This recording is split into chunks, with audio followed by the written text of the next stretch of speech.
Hey everybody, how's it going? Merry Christmas. It is, what day is it today? It's Saturday, the 23rd of December. We're almost at Christmas. This will probably be the last full video before Christmas. I hope you guys are as excited for Christmas as I am. It's my daughter's second Christmas, but the first one that she will remember, and or you know, that she's more aware of what's going on, and I'm so excited for that. And of course the meals and time with family. It's just a good time of the year. I love Christmas. I love Christmas more as I get older. Anyways, today's been quite a day for me. I went to go to the dump this morning, and I want to show you guys the yard right now and just what's going on. It's like 1 degree Celsius, so it's like 35, 36 degrees Fahrenheit. It's super foggy, but it's windy out. There's a hard south wind coming. I wanted to do some falling today with the 460, but it's a little too gusty for that. I don't know if you guys can see the trees but it's been like this for days. It's really hard to see, and it's just sticky out. It rained this morning, and that's what I've been dealing with. Okay, now that you guys can see the weather, so I got up this morning and I had to go to the dump, you know, one last dump run before Christmas. You know, you make a lot of garbage during Christmas, and so I decided I'm going to load up the old 7.3 Power Stroke. I go to fire this thing up and the starter won't turn over again. My wife, bless her soul, came outside in this windy, gross weather and tried to turn it over while I tapped it with the hammer. It wouldn't go. So long story short, friends, I pushed this thing into here with the skid steer, and I've been working on it. But while I'm doing that, I've been heat cycling the 460. I've got about a half a tank of heat cycling time on this, and I thought, you know what, before Christmas, let's put this saw in the wood. I just got to finish sharpening this, and we're going to put this thing in some wood for the first time. I'm excited. Let's get this chain sharpened. It's actually nice. I don't have a spare tire for this truck. I've been looking for a rim, and wouldn't you know it, if there wasn't a rim, I had this propping up a trailer in the back 40, and I looked, and it's a Ford rim, and it's got a part number on it, and well, lo and behold, that part number says it fits 92 through 97 F250. So never throw anything out. I don't even know where I got that from. I've never had a Ford truck, but anyways, this is a Oregon EXJ 3/8. Just getting rid of some gullet here. This chain's in horrible shape. It's an EXJ full skip. I rocked this thing pretty bad, so I spent a little bit of time trying to bring it back, and I think it'll cut okay. There was about 15 or 20 cutters that are just smashed. I think she'll be good. This one's completely busted off. I'll bring you guys in a little closer so you can see. You can see the tip here is completely folded over.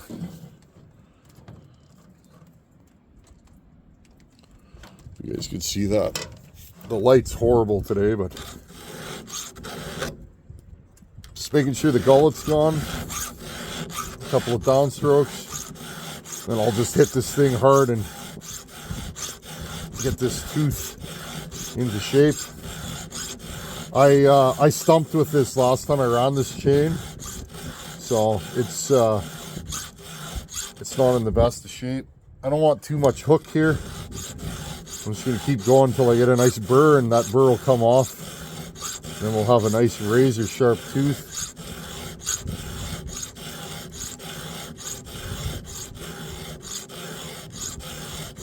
So one thing I learned from bucking, I used to have problems. My chains would cut real good, and then they would get dull. And the reason why, I wasn't staying on the tooth long enough. My teeth were convex or concave. Okay, if you stay on it long enough, you'll get a burr, and that burr will come off. And usually that burr is straight across, and you'll end up with just a razor sharp, totally straight cutter. And that's what I love about the YouTubes. Bring this one back here. We'll do one more and then we're done. I'm gonna run this saw. We'll pre-fire it up. I got some new oil to try. We're gonna try that today. I'm gonna fully test that oil in winter. I'll talk about that in a minute. And then when we're done cutting, let's talk about how I feel about this saw. My experience with it and what I've done to it so far, and just kind of, I'll give you guys the ins and outs of what I do to start a saw. I feel like the first tank of its life, oh, she's sharp, will denote how it's gonna live. Okay, I think we're good to go. Just got to dress up the breakers. I bought a Husqvarna raker gauge in when I was in Ohio, and I left it there. Oops. We might be good, actually. I might just leave these where they're at. I'll check these all out, friends, and we'll go from there. Okay, this is the first time I've put this in the wood. This saw is stone cold. This is elm. This stuff's hard as a rock. It's a little dirty, so we'll try not to beat this chain up. Okay, first start, stone cold.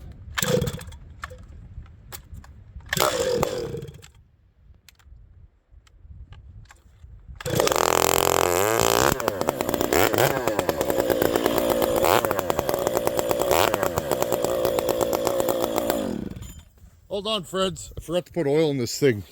I'll be right back. Sorry, I forgot to put oil in this saw. I'll show you guys that oil when I get back in the shop. Okay. Restart.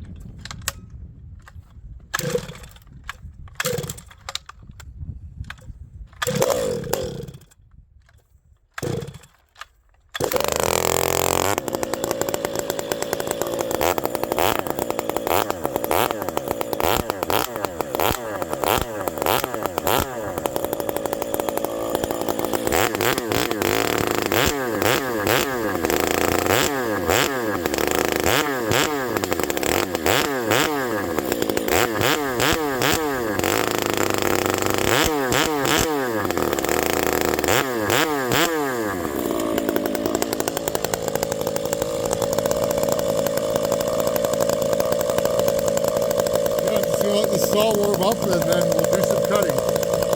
Friends, I got the saw warmed up. I gave it just a hair more high jet, and let's see what she can do.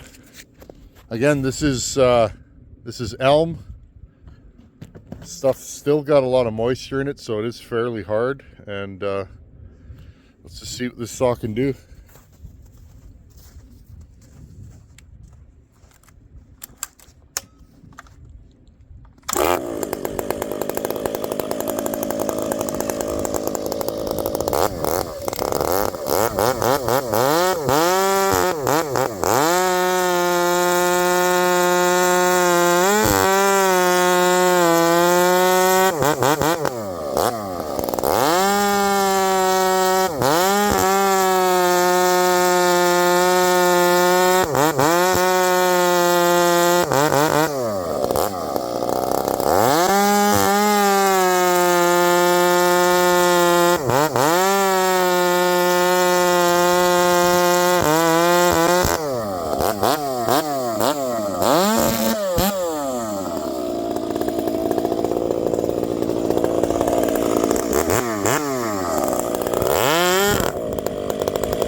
Okay, well, that was a lot of fun.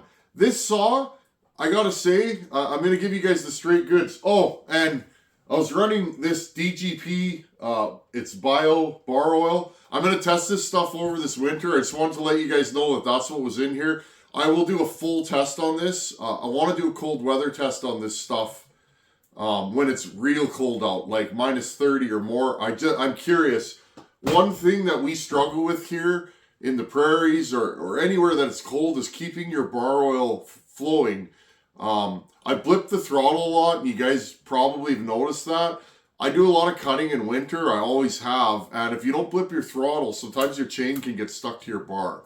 And oil flow is a huge issue in the cold. Anyways, I'll let you guys know about this as I use it more. This saw so far, it starts, idles, and tunes beautifully. That is my number one concern when I'm porting a saw. I don't want to make a saw that doesn't tune properly, doesn't idle, doesn't get too hot. Like I don't want a saw that's gonna be a pain in the butt for the guy using it. Remember, this is a tool to make money. The guy that's using this is gonna be a production saw, and he's gonna use it to make a living. So I can't have a saw that he's tuning constantly or he won't use it. That's number one. So this thing checks all the boxes. I'm happy with that. It starts really nice. Compression is already starting to come up nicely. It's a nice thumpy build. Standing up and bucking, it's got more than adequate chain speed. It's a lot faster than stock. With this skip chain, I think it could be a little bit faster with a full house, but with a skip chain, it was cutting real nice. These rakers are set to the hardwood setting on a Husqvarna raker gauge. So just a nice, a nice firewood chain like what I would use out in the bush. Now, where this saw really shines for me is dogged in, pulling up on the handle. This saw will go to Houston, and it's going to be a hardwood removal saw. So I wanted to build it to have a lot of pull when it's dogged in, and it seems to be strong so far. Now, this saw will only get better as I put more time on it. I'm going to run it for another tank or two just to make sure that it doesn't cause me any grief. I always do that, friends. I'm super low production, and when I build a saw, I will run it quite a bit before I mail it. I've always been that way. I like to know what I'm building. I like to run them quite a bit so that I can take notes, so I know if that build is a good build for me. And the only way to know that is to use it. Doing what I was doing there, I do that for testing, but once the saw runs for a tank, doesn't give me any issues, I'll take it out into the woods and actually follow it. So I'm really happy with this thing. Stay tuned. There'll be more video on this saw. I think I should build a separate playlist on this build so that those of you that have one of these, or maybe an 044, something like that, if you want to apply these build techniques to build a similar build, if I make a playlist, perhaps that'll be easier for you guys. Anyhow, Merry Christmas. Thank you for being here over the last 4 or 5 years, however long we've been doing this. I appreciate you guys coming back and hanging out and, checking out the things that I do. I hope you all have an amazing Christmas season, good time with family and friends and meals and all the other good things that come along with it. And once again, Merry Christmas to everybody out there, and I'll see you guys in a couple days. Hey everyone, I just wanted to jump in here. Little update on my starting issue on the 7.3 Power Stroke. You know what I love about YouTube? There's so many people out there that can help me. I know you guys say I help you, but you guys help me. And a bunch of you said, that starter don't sound right. I think you definitely have some issues. Well, if you look at my hands, this thing wouldn't start this morning. I had to push it into the shop with the skid steer. Anyways, no big deal. It's an old truck, and I'm working through the little hiccups. And I bet you after the starter, this thing will just be stone dead reliable like it has been. Now, I took the starter off this truck, and the screws that hold the brushes, that assembly where the brushes mount in, were loose, and the brushes were all piled up in there. So I took it apart. I ran a flex ball hone through the starter, cleaned it all up, reinstalled the brushes and resurfaced them, and just cleaned it all up in there, tightened all the screws, put it back in. Listen to this thing start now.